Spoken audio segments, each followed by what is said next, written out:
رمضان یہ رم سے بنا جس کا معنی ہے گرمی سے جلنا، کیونکہ جب مہینوں کے نام قدیم عربوں کی زبان سے نقل کیے گئے تو اس وقت جس قسم کا موسم تھا اسی کے مطابق مہینوں کے نام رکھ دیے گئے۔ اتفاق سے اس وقت رمضان سخت گرمیوں میں آیا تھا، اس لیے یہ نام رکھ دیا گیا۔ حضرت مفتی احمد یار خان رحمۃ اللہ تعالی علیہ فرماتے ہیں، بعض مفسرین رحمہم اللہ المبین نے فرمایا کہ جب مہینوں کے نام رکھے گئے تو جس موسم میں جو مہینہ تھا اسی سے اس کا نام ہوا۔ جو مہینہ گرمی میں تھا اسے رمضان کہہ دیا گیا، اور جو موسم بہار میں تھا اسے ربیع الاول، اور جو سردی میں تھا جب پانی جم رہا تھا اسے جمادی الاولیٰ کہا گیا۔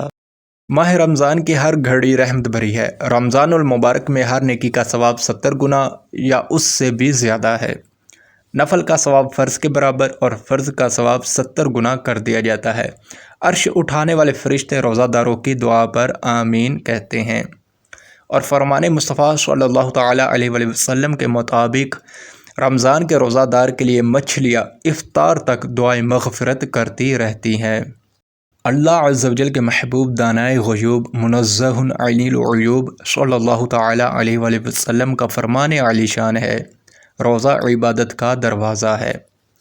حضرت سیدنا ابو ہریرہ رضی اللہ تعالیٰ عنہ سے مروی ہے کہ حضور پر نور شافع یوم النشور صلی اللہ تعالیٰ علیہ وآلہ وسلم کا فرمان عالی شان ہے، 5 نمازیں اور جمعہ اگلے جمعے تک اور ماہ رمضان اگلے ماہ رمضان تک گناہوں کا کفارہ ہے، جب تک کہ کبیرہ گناہوں سے بچا جائے۔